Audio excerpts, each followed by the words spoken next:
so much for joining us for our next piece of content in the Right Fit content series. Today, I'm joined by two very special guests who will be sharing all of their insights and advice on how to use influencers and build out a B2B social strategy. I'm joined today by Sean Zepps, who is the head of Digi-Social and Strategy at True Sydney. He's an award-winning social media strategist who has a side hustle as a writer, podcast host, and very fabulous influence himself. Samantha Dieback is the founder of the PR Hub, which was established in 2013. Samantha saw a niche opportunity to help amazing business owners and high-growth, disruptive brands define who they were, develop a strong brand platform, and share it with the world. She has 20 years' experience of working with founders to help them unlock the value behind their personal brand and use it to build awareness, credibility, and trust that catapults both them and their companies into the spotlight. Thank you so much for joining us today, guys. Thank you. I really wanted to get some insights from you both because I think there's this common misconception that influencer marketing is just not suitable for B2B brands, which I personally strongly disagree with, but that's why we've got you here today to share your insights and some of your learnings. So firstly, Sean, I wanted to start with you.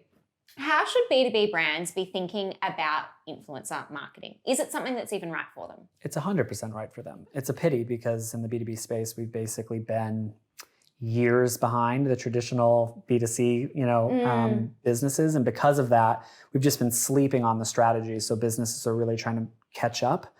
I think what's most important is understanding the difference between traditional influencing and then influencing for B2B. Because you have to work with them entirely different. And in most cases, the influencers who you're using to influence your products are different.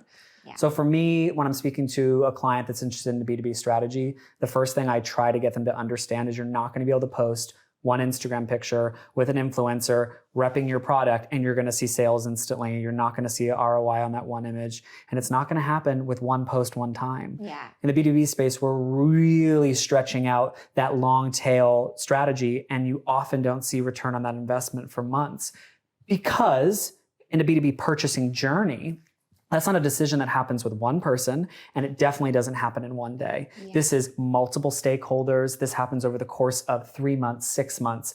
And so you have to plant a seed and then continue to water that seed and then hope that that conversation can continue. And the other thing I like to say to brand representatives is in the influencer space, you can give someone a product and let them just sit there and look beautiful. And me too, right? I'm going to look beautiful and hold your product. There doesn't always have to be a level of intelligence or education behind the product. There doesn't always need to be a direct connection for you and your background and your experience to the product you're selling. Sometimes we're very loose in what influencers we can pair with your product.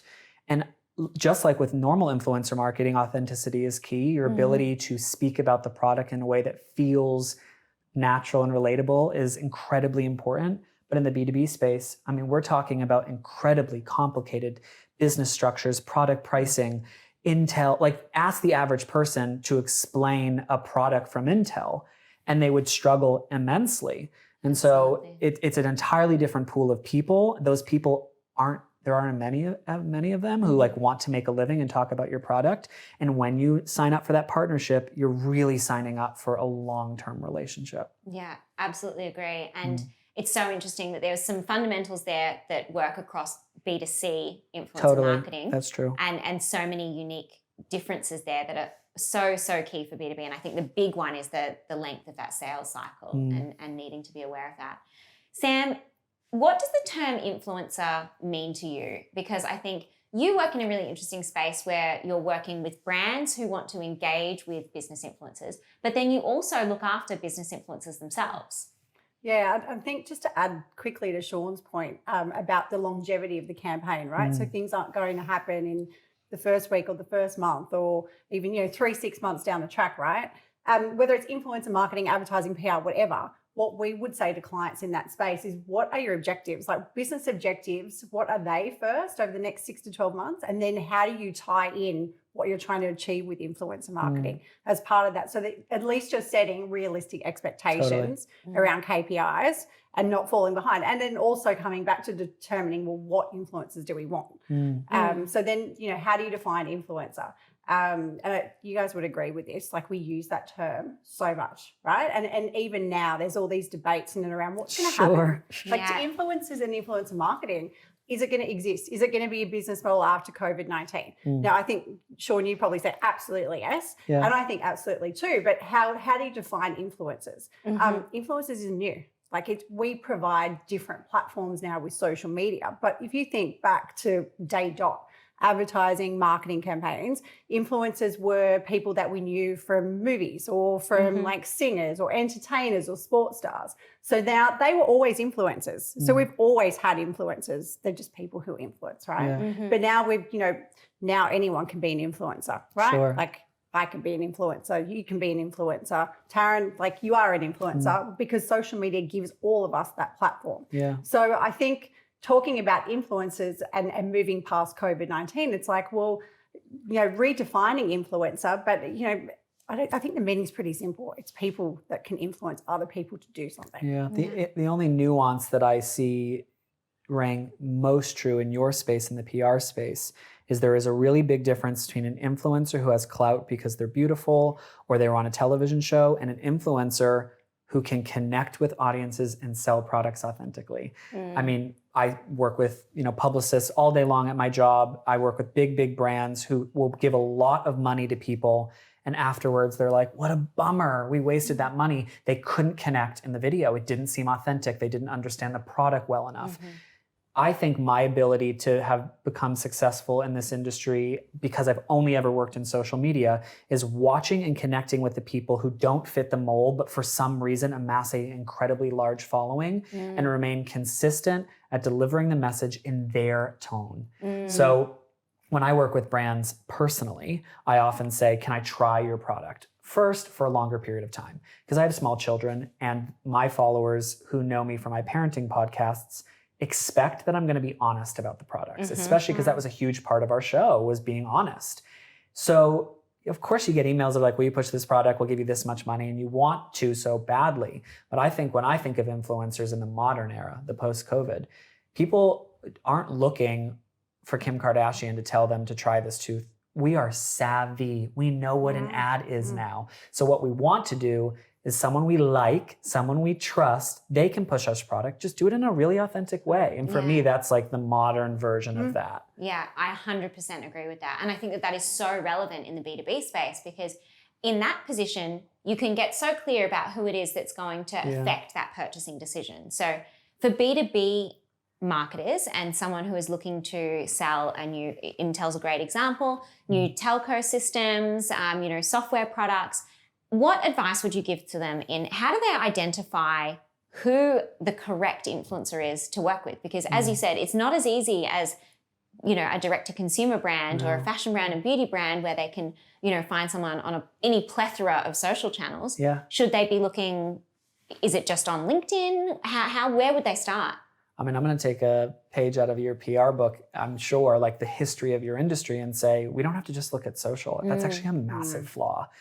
Because there aren't a million tech social influencers. Yeah.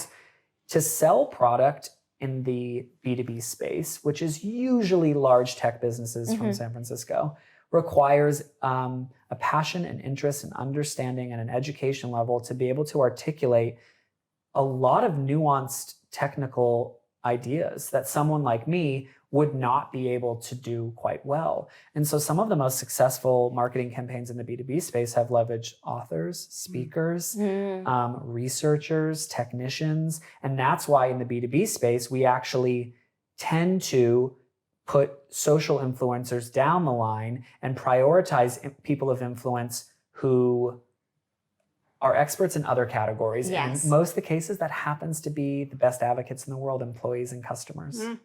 I totally agree with that. Yeah. And I think to add to that, because we've worked with quite a few brands because they come to us looking for B2B influencers, right? And one of the biggest mistakes that I have seen in that space is that they've probably spent 5 minutes on Google and they're like, and I'll say to them, why do you want like this particular talent? And they're like, oh, well, we just did like a Google search and a couple articles came up and, and they seem to know that space. And I'm like, Goes back to your objective thing. Well, it comes back to the objectives, but also, like, I think, Taryn, you mentioned LinkedIn. Like, a lot of these B2B influencers aren't necessarily Instagram stars. Like, we've got plenty of clients who are influential in their space and people look up to and aspire and would buy products that these people are selling, but they don't care about Instagram. No. And if they've got an Instagram account, it's a private account. So you've got to look past those obvious channels and also do your research.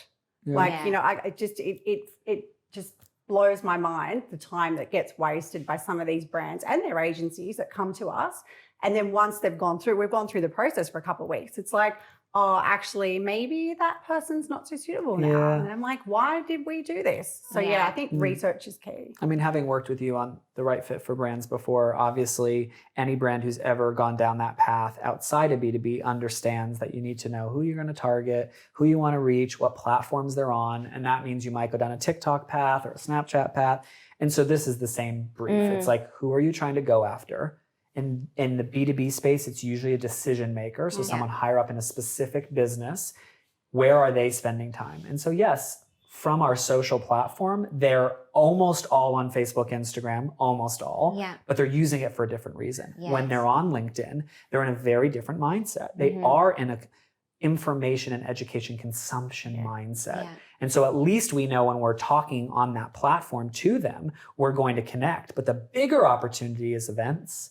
Absolutely. You know, talks, podcasts, places where we know we have the data to back up that when they're in that seat listening to the presentation or have their earbuds in, they're ready to learn. Different mindset. And there are a lot of influencers in Australia who are podcasters, who are on that circuit, who talk at events. I mean, on the Right Fit, you obviously can specifically look for speakers. So that's the best path forward for you. Only because you know at the end of the day, if your objective is to raise awareness about a product and get people to buy it, where are they going to be most likely to receive that message? It's not Instagram usually. I love that. I love that. It's so true. And I think the big missing piece there is that when brands hear the word influencer, and maybe this is why we need to try and find a new word for it, whether it's, you know, key opinion leader or connector or whatever it might be, they have this preconceived idea about it being shiny, pretty people on Instagram. When you're absolutely right. The best influencer for that brand may be the keynote speaker at that event.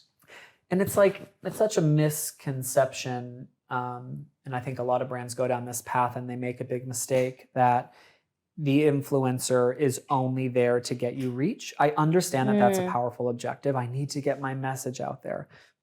But if you really dive into the brief, usually it's product education. Usually it's I want people to buy this thing and touch and feel. And so if you come to me and give me my product, or your product, people are going to learn about it, they're going to see it, and they're going to understand that as a family man, my product weaves into that life.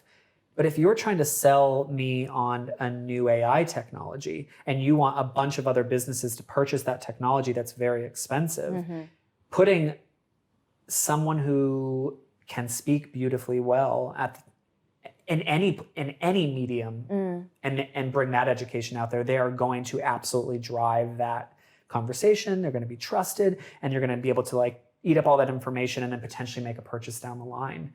And I think understanding consumer mindsets, what platform they're on, what they're looking for, especially through the lens of COVID, is critical. Absolutely. And Sam, you've obviously worked with a lot of brands in this space, and you have a huge number of really interesting, powerful, successful business people that you work with. Have you seen any brands do this well? Have you seen any brands really look to use a business leader or an influencer to promote a product? And what does that look like? Look, I've been thinking about this one.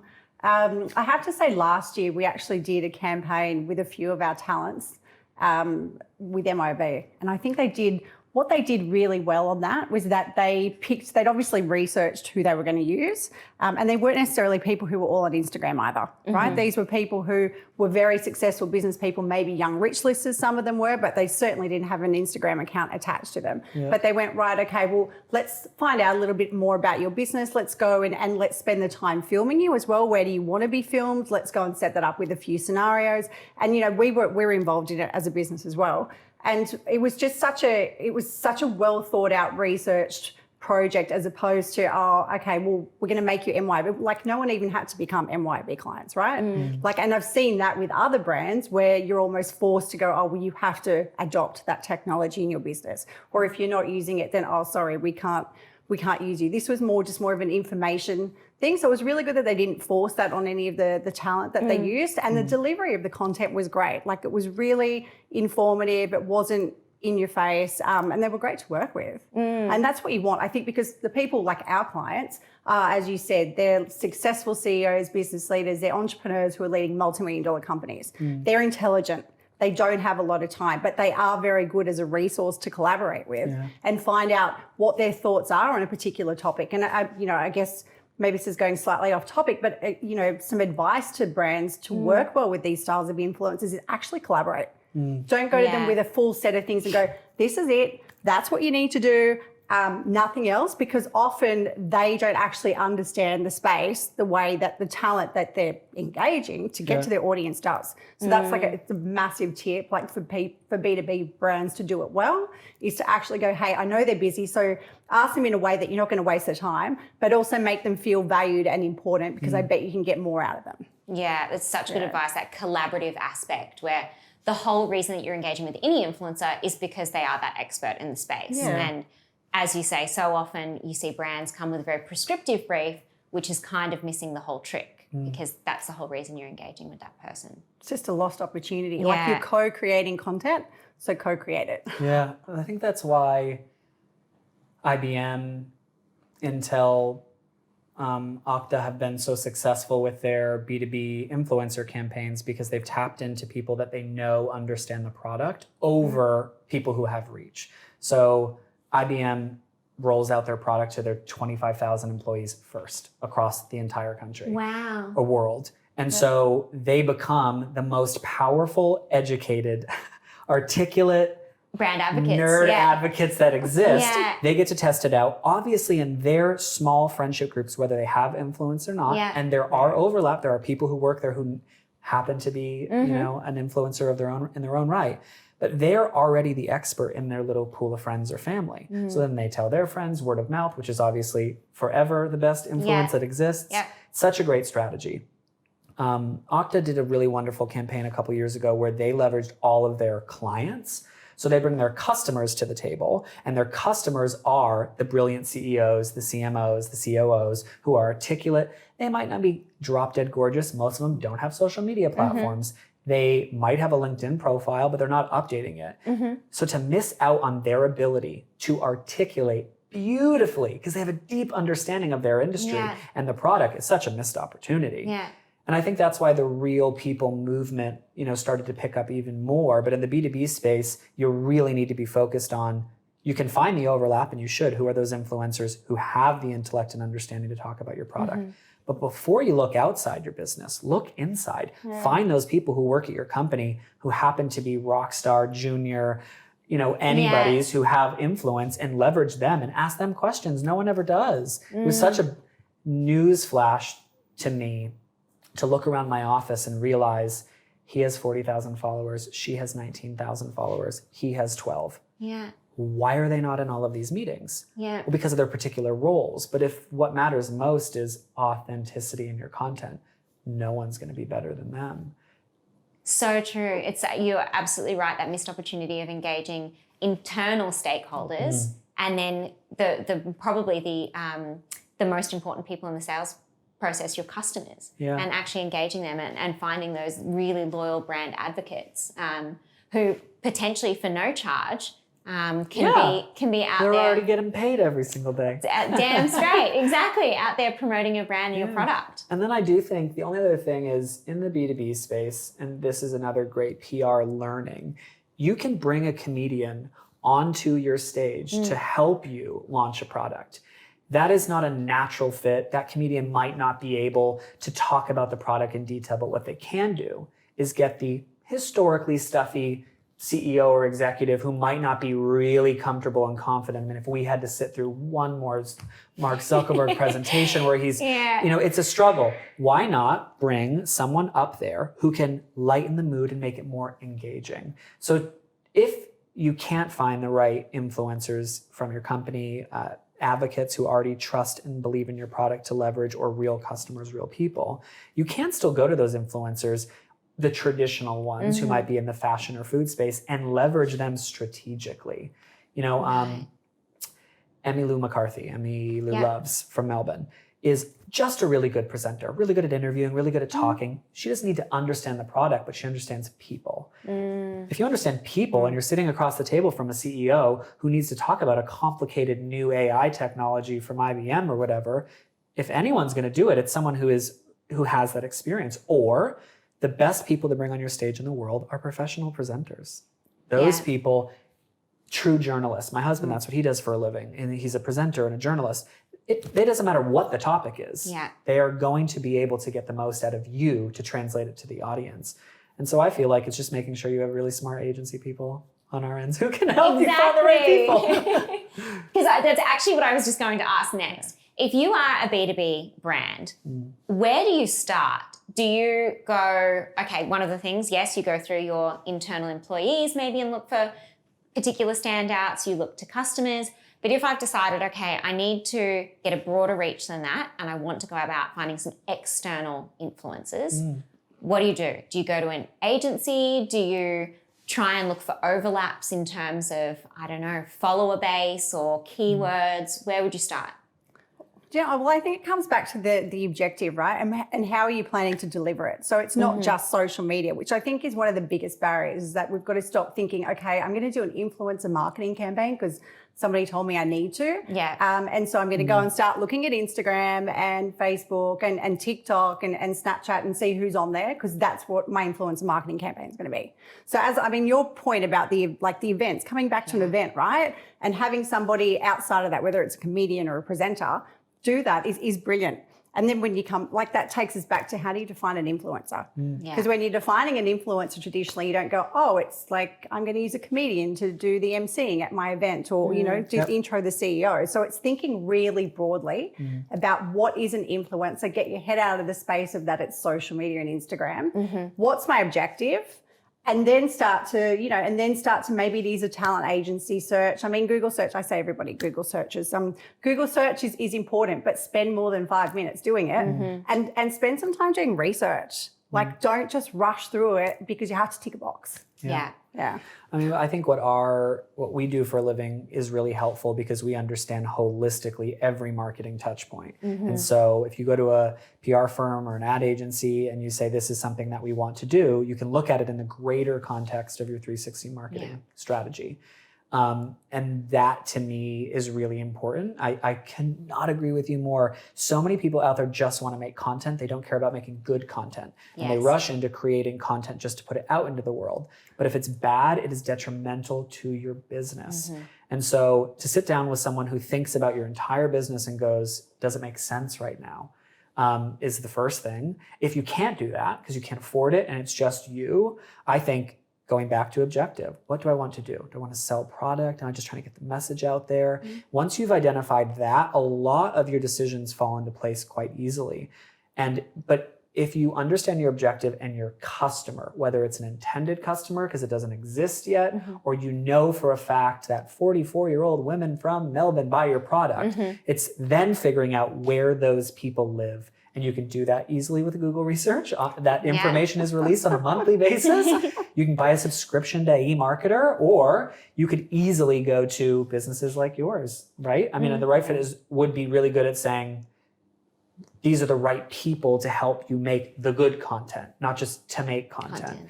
I think just asking questions, it shocks me how many people put content out into the world and it's quite clear that they just didn't ask anyone what to do. Just because you have Instagram doesn't mean you should be making business content. I 100% agree with that. Someone's going to come for me about that one, but I 100% agree with you. And picking the right channel for the content as well, because I think we see that all of the time in business influencers and influencer campaigns more generally. And in this market, the platform diversity is low. So I come obviously from New York. And in the B2B space, Twitter is an exceptional platform to connect with the right people. big That's so decision makers are there. Yeah. In this market, it is all the way down at the 17th most popular platform below Pinterest. Two platforms that for whatever reason are not picking up steam as fast in this market as they do in some other ones. But if you're trying to reach businesses with a new technology, well, on Pinterest, people who make things for a living, which are often the business you're trying to sell to, well, that's where they spend their time. If you're trying to go after educated intellects or people who are obsessed with the news or people who are tech driven, Twitter and LinkedIn are platforms for you. And so just because the percentage of people from the country might be small, it doesn't mean that you shouldn't be looking into the ones who use the platform correctly in your country. And so I think stepping outside of that must be Instagram, or putting TikTok on there just because everyone's talking about it is a mistake. Yeah, I think that's fascinating about Twitter. I didn't know that internationally. It's, quite. I mean, it's definitely, it obviously dropped and Donald Trump helped it climb back up again. Single-handedly dragging it back up. Exactly. That's fascinating. And is there any do's and don'ts for using B2B influencers? Is there, I know you touched on some, Sam, in terms of not being prescriptive, but are there other things that you would say in terms of you're a B2B brand, definitely do this and maybe definitely don't do that? Conversations is critical because we're usually in the B2B space talking about people who aren't used to digesting the brief the same way that a traditional influencer would. Also, we're talking about complicated process. Usually, we're talking about products that involve, I worked on the Intel business in the States, and so I'm used to having to brief people really complicated ideas. I'm trying to think of the best example, but when, oh, come on, Sean, come up with one. I guess IBM did a really good job of integrating, I think it's their AI technology, yes, Watson, into fashion clothing and partnering with Vogue during Vogue's Women Fashion of the Year Awards to change the color of the dress that was on stage based off of the winner. That's AI technology. Really complicated to explain why it worked that way, but they understood that the people who were going to buy that technology were in the fashion space, and the way to connect with them was to relate in a way they understood. So instead of overcomplicating the idea, it's who are the people we want to target and how are they going to understand this concept? Do they care about the nitty-gritty of how it works, or do they just want to understand that it's possible? And so that brief, that objective, and saying, you can't just give a brief to someone and say, the infrared technology and it's going to go right over the head and they're going to read it to their camera like that. Instead, it's digesting down to how do real people speak about this product? How are they really going to use this product on their day-to-day lives? And how can I communicate that so they can communicate that? I love and that's a big difference. Yeah. And definitely not being prescriptive and definitely thinking outside the box, because I think AI, as you say, is this sort of nebulous beast that people kind of know what it is and what it does, but if someone asked you to explain it, you'd be at a loss. But if you can visually see it portrayed by an influencer, absolutely going to resonate so much more. And then I guess just the long lead, like, unfortunately, it requires more money. It's Yeah. not like you can go to a PR agency or a social agency and go, I want to run one campaign for 3 days or 30 days.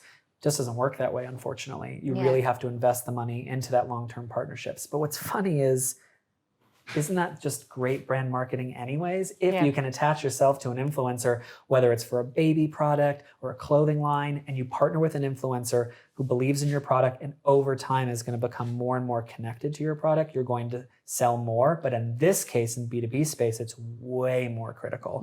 Because at the end of the day, I can make and do all the time an instant decision based off of your shirt and your watch and just buy it because it's possible. It just doesn't work that way for B2B. Business, You're so right, though. It should be the fundamental for all influencer marketing campaigns, shouldn't it? Long-term relationships that really drive value. You're going to change your site to have That's 3-month minimum contracts. Exactly. Product pivot right here. Exactly. Sam, any thoughts from your side on any do's or don'ts? I think what you said then about it's really critical to go into it knowing that it is long-term and that you also do have to invest a certain amount of money to actually get a result out of it, that it's not this, and it comes back to that idea of being really prescriptive. Because I've seen some doozies with some of our clients, right? Like it's just, they're so off and they could have done it so much better. But because they didn't take the time to understand the influences that they were using and work out, well, how can they interact with our product And no, it's not just like, oh, why haven't they posted yet? Like, they've been an influencer with us for a week. Like, they're sending emails like, why have you not posted a photo of the laptop or whatever the device is, right? I think that that's really critical. And you know, I say this in PR as well. Like, you have to, PR is also something that's, you know, tends to be a medium to long-term gain as well, unless it's like a product launch or, you know, a cap raise.